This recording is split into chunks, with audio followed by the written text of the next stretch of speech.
Today we're going to talk about planning and budgeting cloud service. I will talk about a few items that are incorporated in our roadmap, and while intended to be released, it is not a commitment of delivery. This is our safe harbor statement. My name is Corey Cicchini. I'm an account executive here at NetSuite that covers PVCS. I'll be taking you through a short slide deck, and then we'll provide a demonstration. This is the agenda that we will follow today. I'll be talking about the future of planning, the evolution of FP&A, Planning 101, the program, and then I'll hand it over to my counterpart, Mike Shannon, for the demonstration. In the end, we will provide a customer spotlight. Let's start with the future of planning.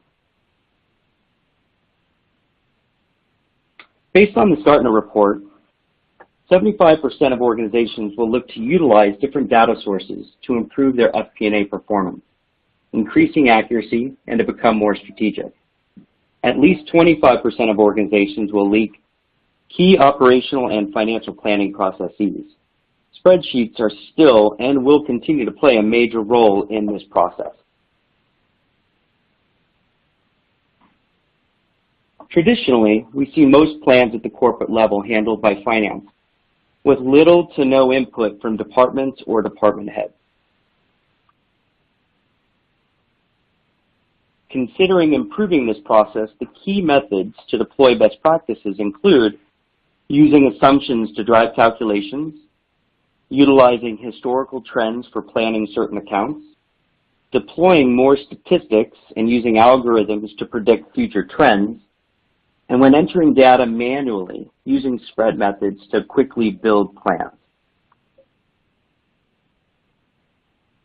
Finance is simply expected to do more, which will impact accuracy, potentially increase wasted time and effort, while plans become outdated even quicker. With organizations working day and night to complete and finalize annual budgets, this simply cannot scale at the rate most organizations need.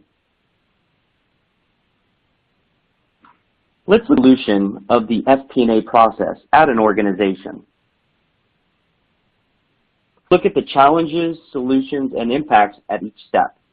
At the start, the challenges include not running out of money, being able to determine capital needs to run the business. The solution, using last year's actuals and applying a small percentage to increase and decrease that amount. The impact is detrimental. Without being able to really monitor corporate spend, you might run out of capital. Functional is the next step. Challenges include moving to goal-based plans, and we overextend our staff as we determine the level of granularity we should plan at. The solution, moving to more driver-based plans. Getting to an application that assists in data collection. The impact here is adding the capability to do what-if scenarios and reduce time to complete plans. Once we reach this level, we can see productivity increase. Tactical is the next step. The challenge is collecting data from across the organization, getting more people involved. The solutions include contributors submit their plans, using a system to consolidate the plan, and start having users access their own reports, taking that responsibility of report distribution from finance. The impact here is more accountability of budget owners, more detailed plans and plans that move beyond operational expenses. At this level, there's a possibility to see a major improvement in time to report. Finally, you become strategic. The challenges include creating longer-term plans. The solution, setting parameters for timely submissions, moving away from annual budgets to rolling plans. The impact here is simply to align with the strategic vision, alignment across the organization. Becoming strategic in your plans means you're less reactive and planning for the great, the good, the bad, and even the ugly if it gets there. This is where Planning 101 comes in. It's the plan to get organizations to take the first step in evolving their financial planning process.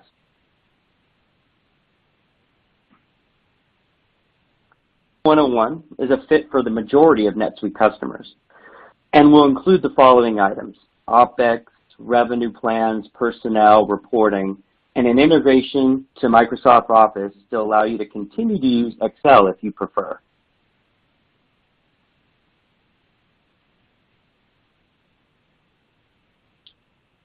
The benefits here are having the system up and running in weeks, utilizing a phased approach, and really having managed costs. Talk more about Planning 101, which is powered by PBCS. PBCS grew out of Hyperion, the leader and widely used enterprise planning tool now built for the cloud, Planning, Budget, and Cloud Service, PBCS. Launched in 2014, after 7 releases, it now is above and beyond what Hyperion on-premise provided, with new releases going to PBCS first before Hyperion on-premise.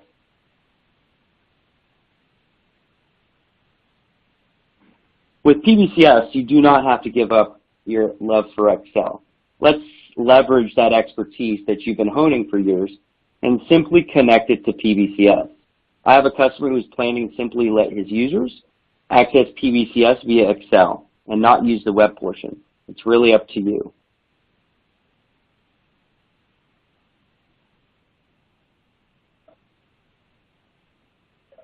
The hot topic, integration. How do we access data from NetSuite? With Planning 101, we deploy a bundle which includes saved searches using standard dimensions listed here. If we need access to additional data, we can create saved searches for custom segments or to access statistical data. Transaction drillback is out and released. Drillback to the NetSuite transactions directly from this system.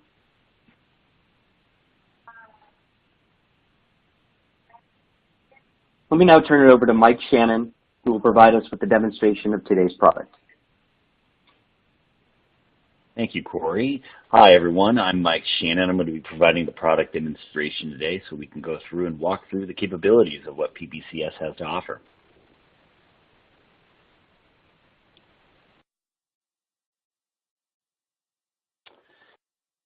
And now we'll jump into the solution demonstration, and where we're going to start out is we like to start out in our NetSuite environment because we're fully integrated into the NetSuite solution. So what you'll notice up here at the top is that you'll have a new menu that allows you to access your PBCS cloud environment. This allows you to be able to log in directly from these menus, be able to set up your users so they can log in directly from this menu as well. This allows you to be able to have that seamless integration to where you can access your information from either points of reference. Now, speaking of integration, the solutions are integrated together, and what we do is we leverage saved searches as a part of our integration to be able to pull in all of those different data points that you may have. So you'll notice here we've got a transaction detail report, we have a transaction summary, a trial balance.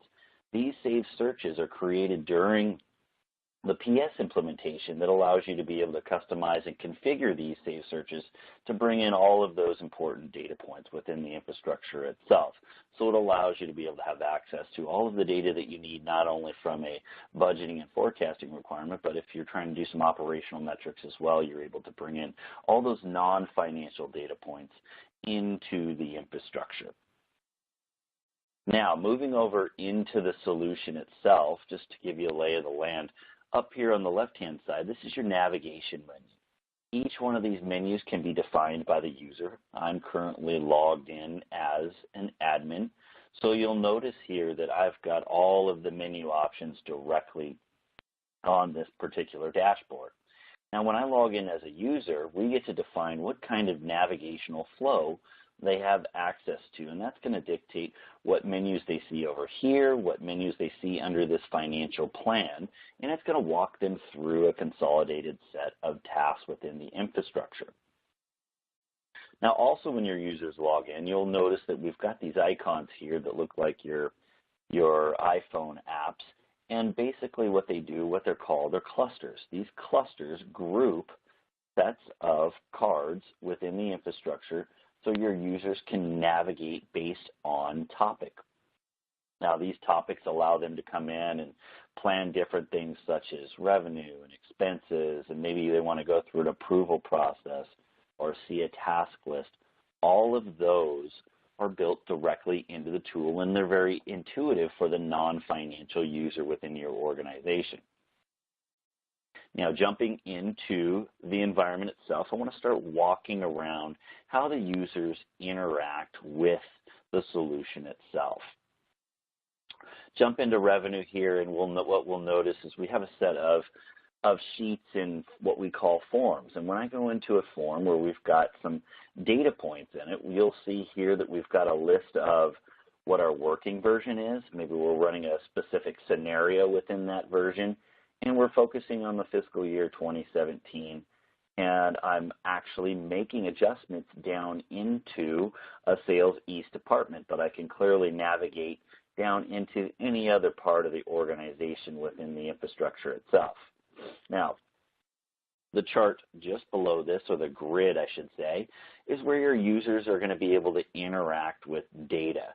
They can come in and simply type in, say, $150,000, and that's going to spread that back manually across the grid itself. And you'll notice that all of those changes have been highlighted in green.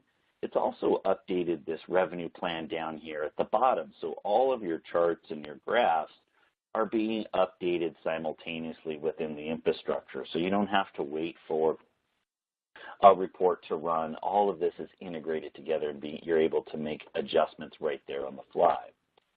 Now, you also can come in here and lock information down. So maybe you wanted to make a change, but you wanted this particular row to be an exception to the rule. So I lock down that particular item.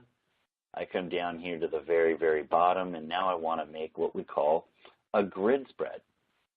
And this grid spread allows you to be able to change an entire range of cells quickly and easily within the environment. So maybe I want this to be $575,000, and it's going to spread that back, but as an exception, it's going to skip over that particular line item that we locked. So now you'll see that's all highlighted in green, and everything has been updated.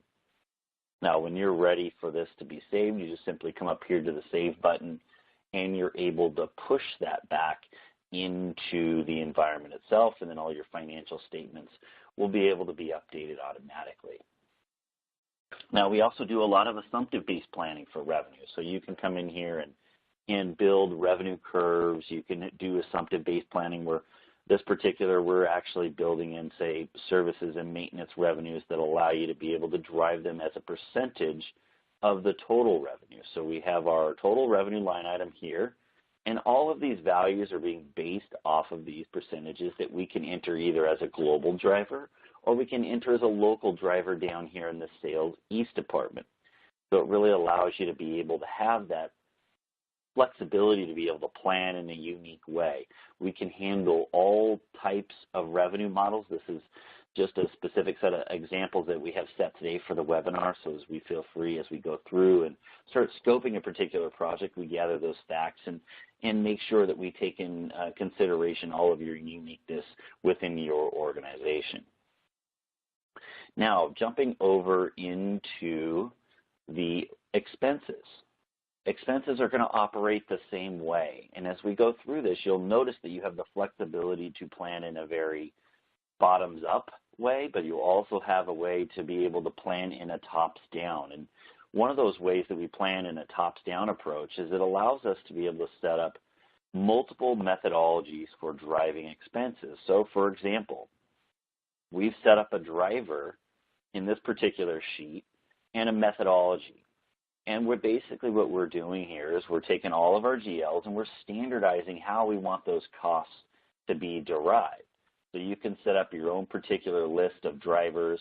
My personal favorite is the methodology here where you can use last year's actuals plus or minus, or you can even set it up as a current year plan and increase based on the current business expectations. So it really allows you to be able to have that flexibility directly in the solution itself.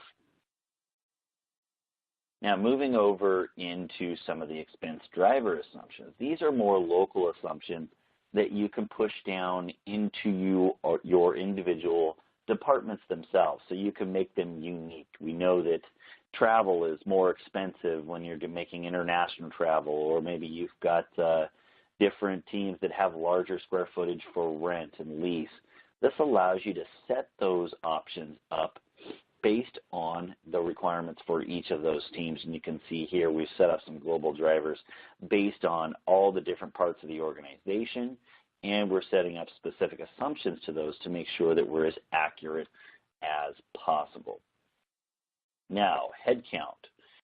You can plan headcount in a very, very specific way within PBCS, and this is going to be a different menu over here. And what we're going to start out with is we're going to jump over into some of those global assumptions that we use to drive different rates and factors into our planning environment. This allows us to be able to access global assumptions down to a department level, down into even, you can break it down into even to further segments within personnel types. So, for instance, this is a global assumption sheet where we are driving different rates and factors into the model, where we're driving 401k match, or we're driving FICA FUTA caps. All of those are filtered in, and you can change all of this information to span years. You can span different scenarios that are running within the environment. We've seen this a lot within our customer base, where they are running all of the new FICA FUTA caps directly in the model itself, so they can see what those impacts are and plan accordingly within the infrastructure itself. Same with these monthly rates and drivers. This we're also seeing as businesses become more sophisticated in their planning and purchase a solution such as PBCS. They're building these attributes of their models directly into the solution so they can manage them all in one location. So for instance, this one's built up in a particular way where we are planning medical, dental, and vision specifically based on the family type. And we can set these up in different versions and different types. All of them are going to be unique to your infrastructure themselves. Now, workforce management. This is where we get down into the infrastructure itself, where we've got an end user coming in and accessing the different attributes within the structure itself. So as we go through, we are able to summarize data, and you can see here we still have all of our same menus where we're going in and looking at different years and forecasts, and we're summarizing active headcount within the infrastructure itself. But when we move over into the existing employees, now what you'll see is we are planning at a very, very detailed level within the infrastructure. So you can see now where we've got a list of employees that are specific to a scenario forecast, and we're looking at the administration department that has all of these employees sitting in this particular view. Now you'll notice that the areas here at the top, these are all grayed out because we don't want the users making any adjustments in this particular screen, because we want them to be able to view and consume and really just look at the data and then make decisions whether they have to go make adjustments within the other models themselves. As you move through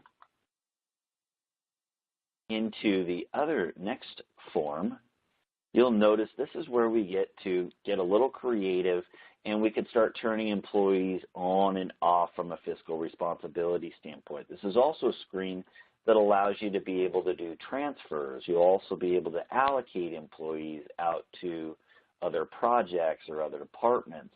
This is a great screen for really getting down to some specific granularity within your organization and planning in a very, very detailed way.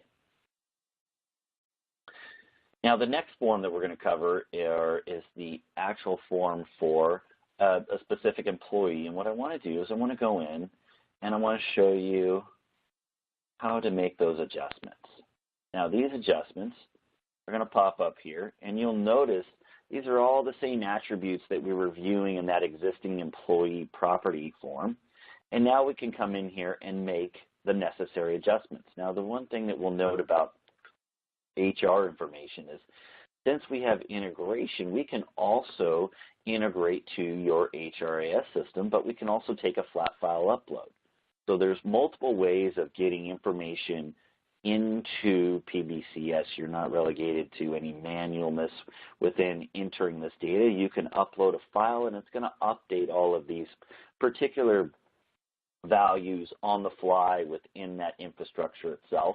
And then as you push this out to your end users, they can come in and make the necessary adjustments when it comes to commissions or bonuses or what type of healthcare benefits that they have within the infrastructure itself.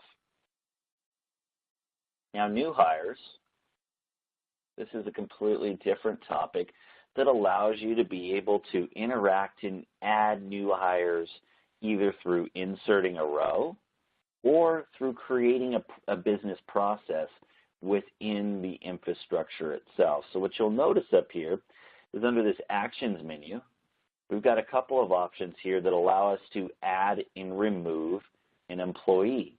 And this allows us to be able to do it in a systematic way, because we all know as finance individuals, when users are entering data into the environment, it's usually not complete, and we have to follow up with them and have them go back and enter it and have the completeness to that data set. So what we've done is we've built a process here that allows us to walk through adding a new hire. So now we can come in here, pick our new hire here that allows us to have this menu. So we can walk through a set of steps, and it really forces us to come in and follow a process. So we can't launch a new employee unless we fill out all of these different attributes. So I'm just going to walk all the way through this so we can see that we've got a brand new employee in there that's going to be pushed through to all of our financials. When you add this, it's going to update any headcount charts or graphs, and it's certainly going to push all the way through to your financial statements within the infrastructure itself. So we're going to give this person a bonus, they're going to participate, and they have a spouse. And when you're done entering all of these fields, you hit launch, and it's going to give you a confirmation here. And now you've got that new accounting manager that I've added in April of 2017. So from this perspective, it's going to take that end user and walk them through a set of steps. Now, again, this is just merely an example of how you can do headcount planning within the infrastructure itself. We can also create a sheet that allows you to be able to insert rows and do all of those things in a quicker, maybe less rigid fashion as well. Now, jumping back over into expense planning, I want to show you a couple of other options as we've moved through and across these tabs here. I want to finish planning our expenses. And capital expenditures is a topic that usually comes up in conversations where you're trying to plan and really plan those investments out into the future. This allows you to be able to create a sheet to plan your CapEx in an organized way. So up here at the top, our normal menus where we're in a working version, we're in our sales east department, and we're coming down and basically we've got these list of categories that we have from a CapEx perspective, and then we also have the associated GLs for depreciation. So we're automatically calculating the income statement impact to these as we're entering these values. And these are all defined by you when we go through our implementation, so you will go in and grab all of your depreciation schedules and your amortization schedules within the infrastructure. So what I'm going to do here is I'm going to add, let's say we've got some more new hires coming on here in September. What that's going to do is that's going to add that value directly into that cell. And then you notice that it also highlighted these green cells down here because it calculated the rest of the values within the infrastructure as well. Now, what we see a lot of organizations doing is we also tie this to all of that new hire activity. So we make this formulaically driven based on a driver from your headcount planning. So it can pick up all of those new DBHs directly in here so they can have that calculation being performed on what the expected hiring plan is, and they don't even have to enter these values. Now, another option within this particular view is the ability to come in and plan at a very, very detailed level. So if I want to come in and plan and add some supporting detail. So if I want to come in and look at this particular row, excuse me, I'm going to go back down, and I want to actually, let's just do it here in computers. And we're going to add some supporting detail. We can come in and add a child and add the actual supporting detail into that particular row, which allows you to itemize those particular GLs or CapEx expenditures directly in the tool. So you can add as many of those supporting details as you want. We've seen marketing organizations use this for all of their marketing events, sales events, training events. It really allows you a great way to be able to itemize and kind of categorize and track all of those expenditures in a unique way. Also within this action menu, you'll notice that we have a change history, which is going to give you full audit trail of what has been changed, what it was changed to, and who did it. You can also come in and add attachments. So this is something that is fairly unique and I haven't seen in the EPM space, is you can add attachments to a particular cell, like an approval email, like maybe it's an invoice to show what the cost is going to be. Basically, it gives you that granular detail that allows a reviewer of a budget to come in and realize that you did get the approvals, you did follow a process, and we can move forward with approving this budget itself.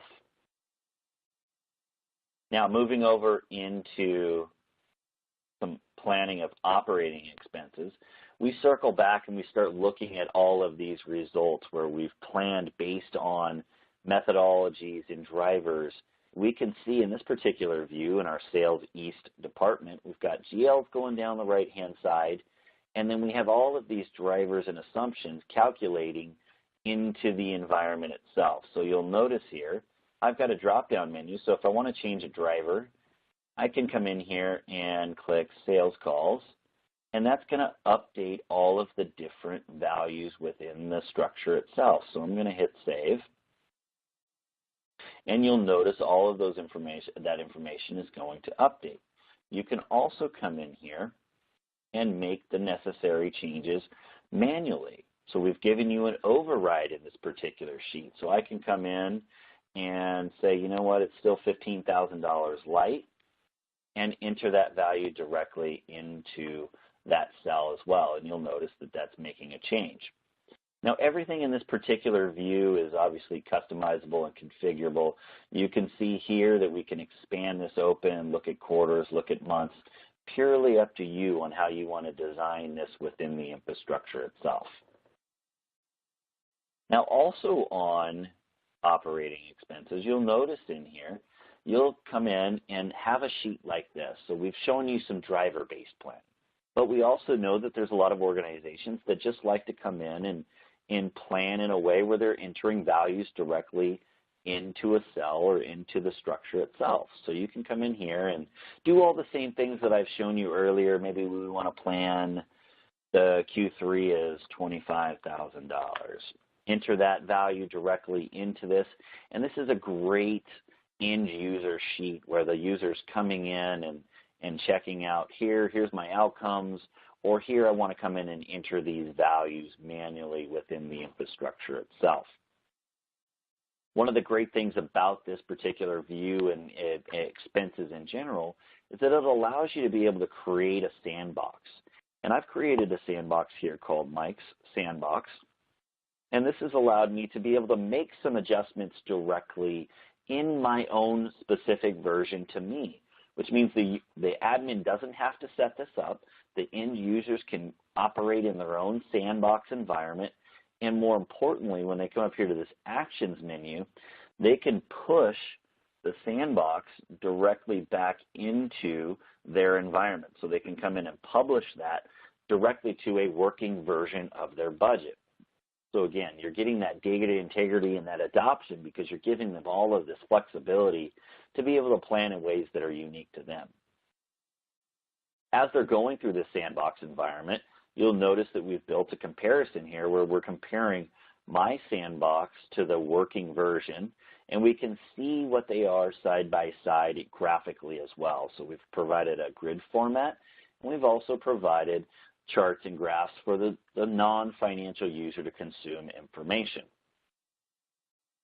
And then last but not least, within the infrastructure here of expenses, you'll notice that we've built an actual versus plan. We're still in our Sales East department, and this is a pretty basic budget versus actual report that allows you to see a June month to date, a June year to date, and we built in some variance columns with some conditional formatting that allows you to be able to interact with all of these different data points. So I can come in here and put entertainment notes and say spent too much entertaining clients.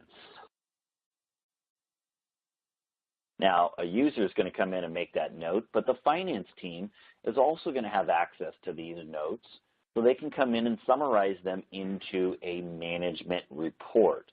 This just allows you to cut down on the useless communication between emails and phone calls.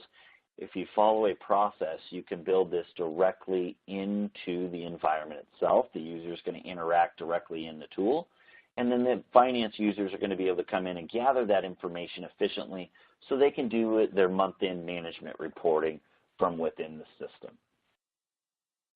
Now, this is a great segue back into the home menu where we can create these environments where we are creating a list of tasks for our users. These tasks can be specific to individual users, departments. As you can see here, we've got a list of all of our tasks, which ones are complete, which ones are not complete.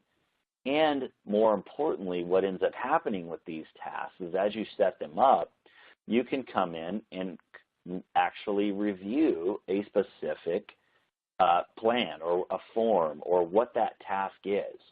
And to give you a lay of the land here, we're still in that Sales East and we're looking at an actual versus plan report. But you can come in here, mark this as complete when you're done, and move on to the next task. This is going to walk that user through a set of steps so they can walk through efficiently and not have to be overwhelmed with processes or forms or requests within the infrastructure itself. It can walk them through in an organized way. Now, jumping back out, you also have the ability to build in the workflow within the infrastructure as well. So if I come down here, we can come in and get those approvals for all of those different budgets. So if I were to go into Sales East here, you'll notice that Denise Adams is performing this, and we can come in and take specific actions where we can sign off or approve or delegate, maybe even take over ownership because someone's on vacation. And my personal favorite is freeze.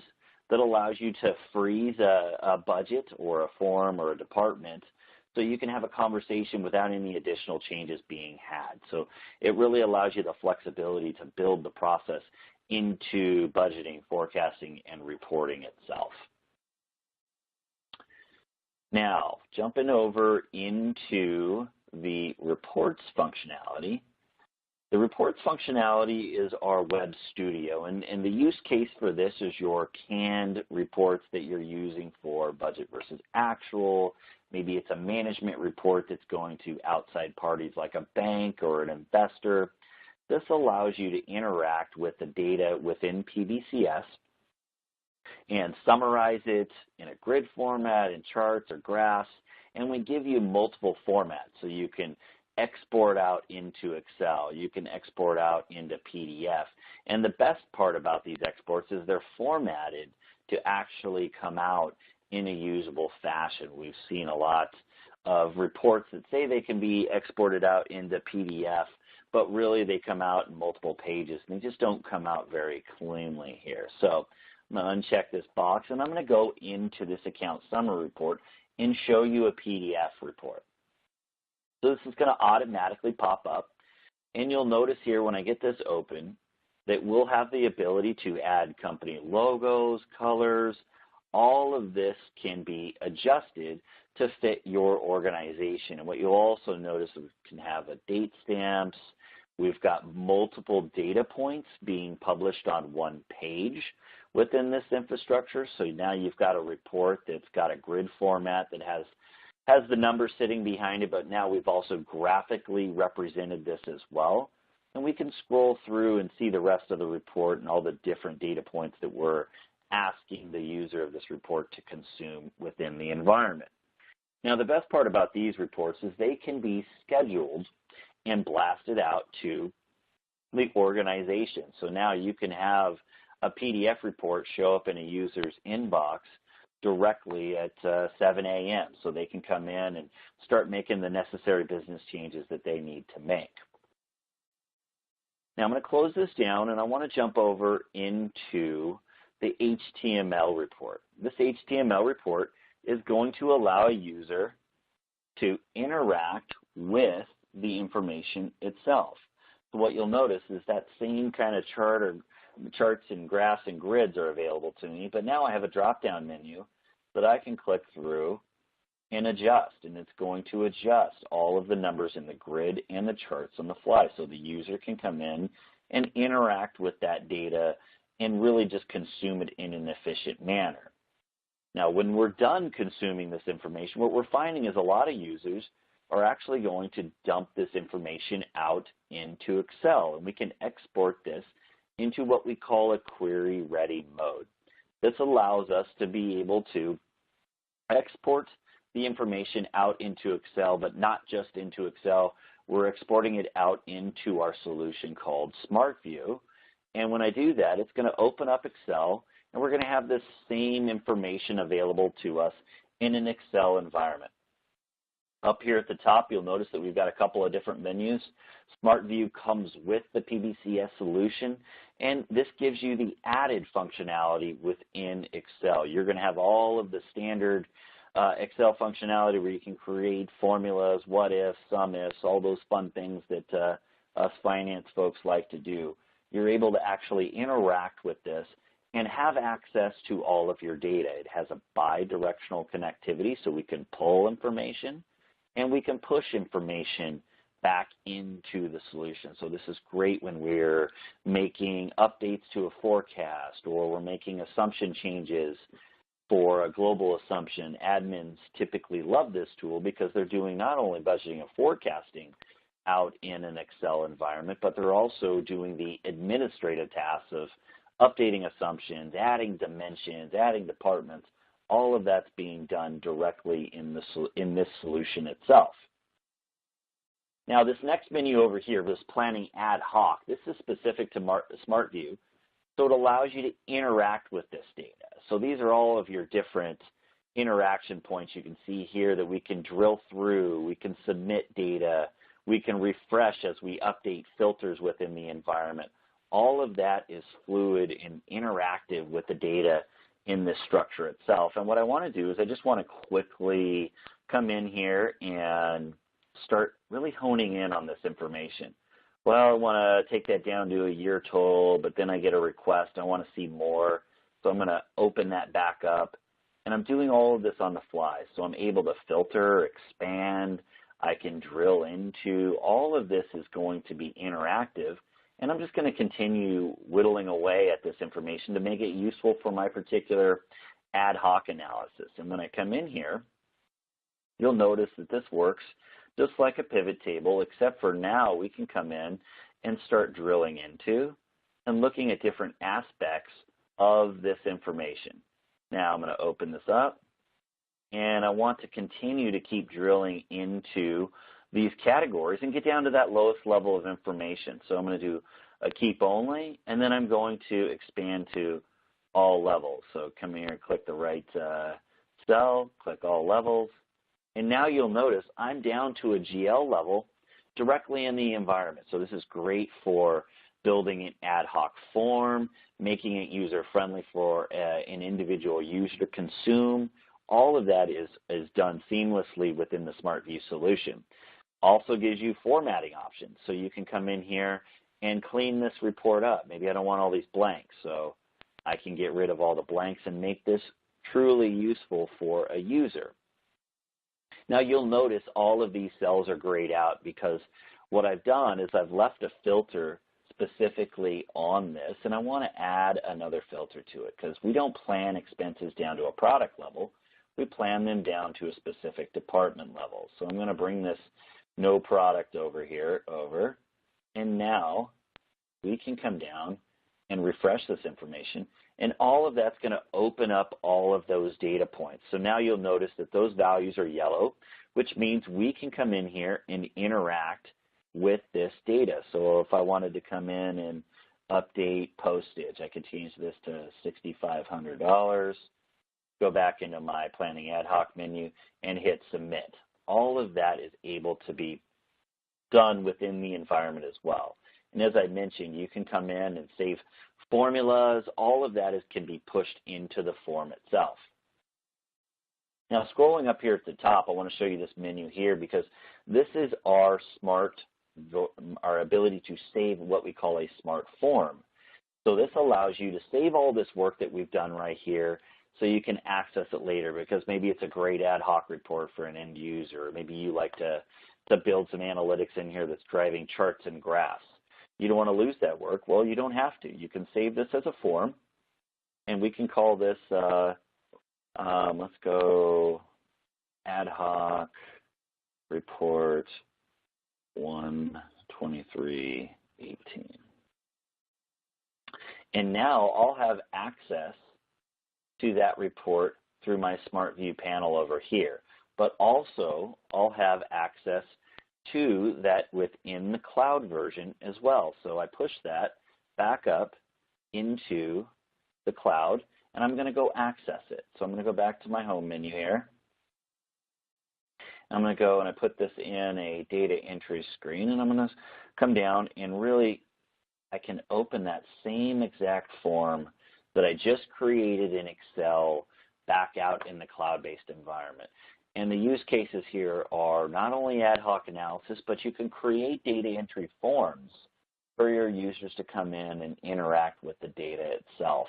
This is a great way of increasing adoption and increasing the flexibility that you may need for your process itself. Now, with that, I want to close and hand it back off to Corey for the rest of the presentation. Thank you all for your time. Thank you, Mike. Now let's move to our customer spotlight.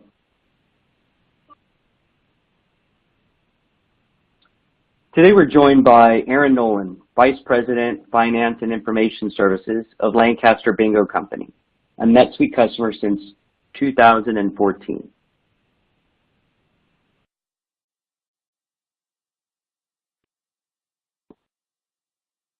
Today we have the Vice President of Finance and Information Systems, Aaron Nolan with Lancaster Bingo, a NetSuite customer since 2014. Aaron, thanks for taking some time to speak with other NetSuite customers today.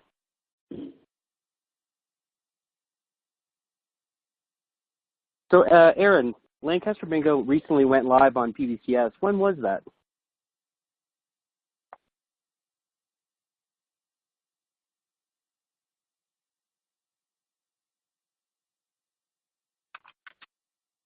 I might have lost Aaron here. My apologies on that.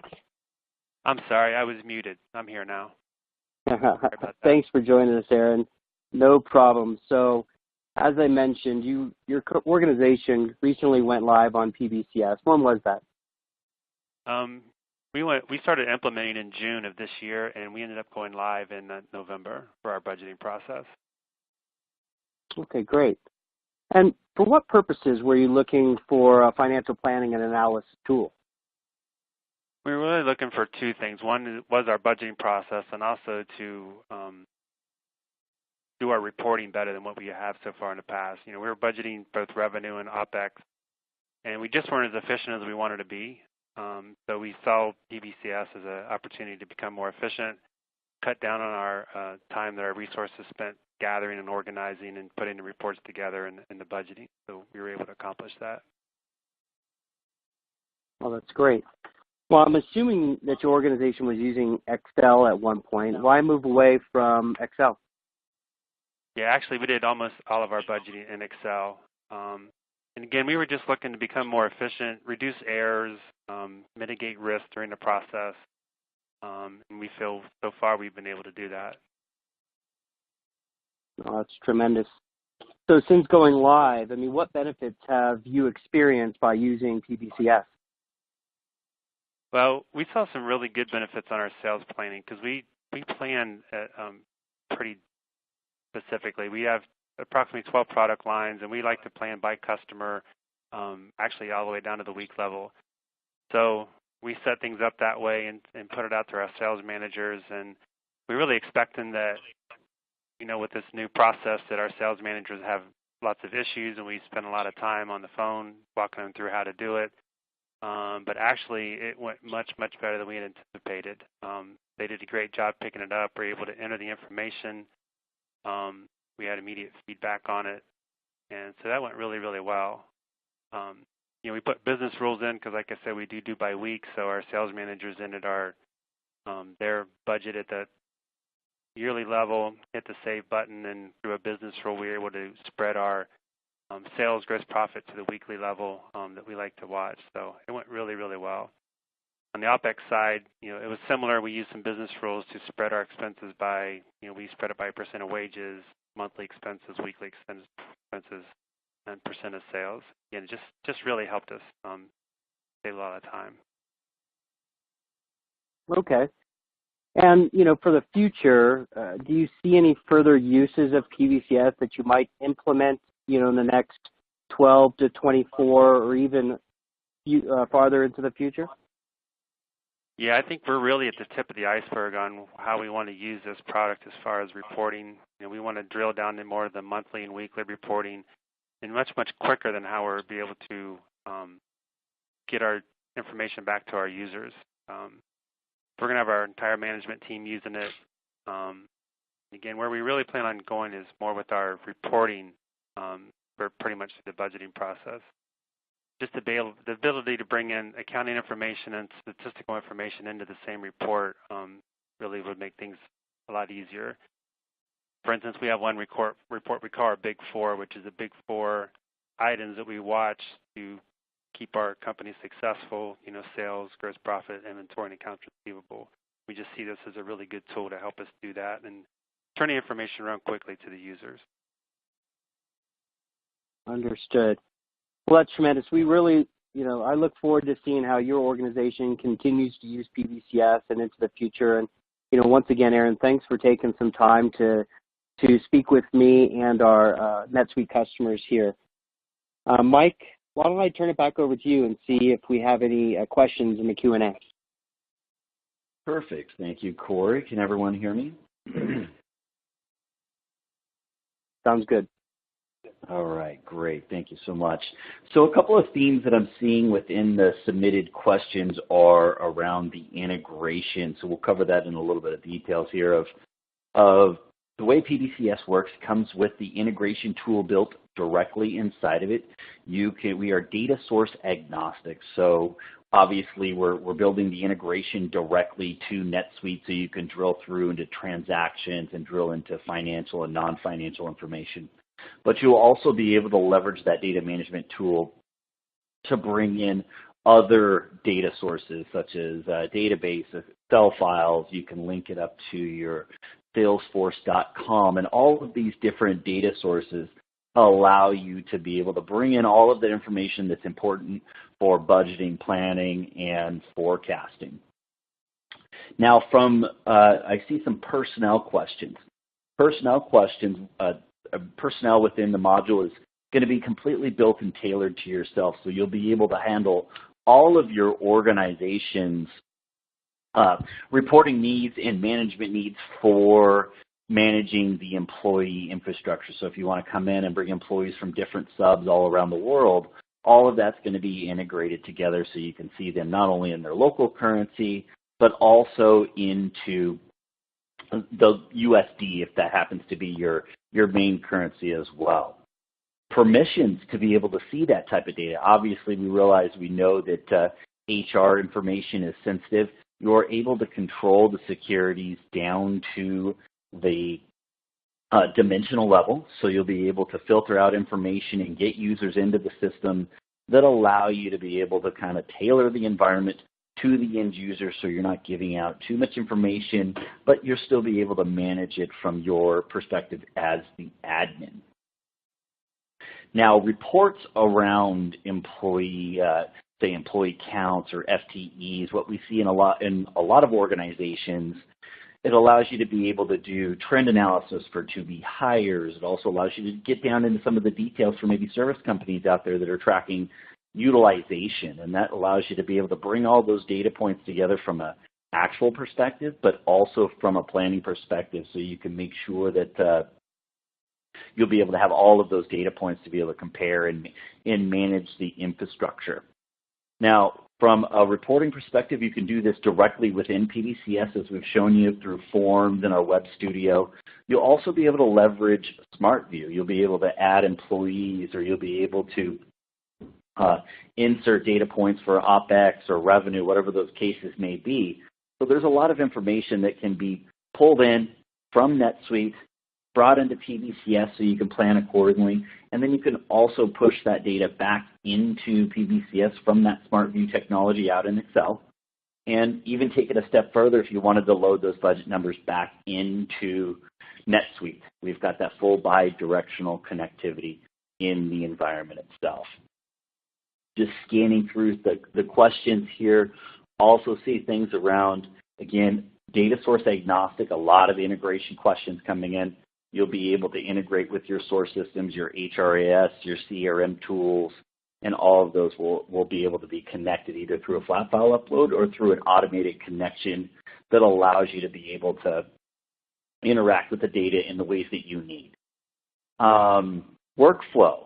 So this is another hot topic that we're seeing with organizations, is being able to create those task lists and workflow. Task lists will allow you to be able to configure and customize the interactions that the users have within the infrastructure itself. So it'll walk them through a set of specific tasks where they come in and maybe click a checkbox to move on to the next task to show that everything is completed. So it's got a really clean use case for the end user to come in and have the ability to walk through a set of specific steps. Workflow, you'll be able to send all of those budgets, forecasts through a workflow, especially when you're trying to get approvals as you're moving up and down the food chain in the environment. And the other use case for this, you'll also be able to do those management reports. So as you're going through and getting all these approvals, you'll be able to take snapshots of all that data and be able to use the Web Studio SmartView to generate the management reports to start disseminating that information of where you are in the budget, how close are you to hitting corporate targets, those types of activities. Within the module itself, it also allows you to be able to freeze and lock different versions, so you can come in and run multiple scenarios, take a snapshot in time. You'll be able to come down into the different levels of the organization and be able to freeze those so you can have those conversations. Maybe you want them to make some specific updates in the environment as well. So this is all great information for them to be able to come in and have a conversation and have numbers sit static for a little while. And then as you have those conversations, you can make those changes, unfreeze, and then submit your budget again for approvals. Now, that seems to be all of the questions for now. We want to make sure that you understand that you can reach out to us directly, reach out to your NetSuite representative and be able to answer those questions. And that is all that we have for today. Corey, was there anything else that we wanted to have on your end? I don't believe so. We are recording this, so we'll have this available to view after. But thanks again for everybody joining today.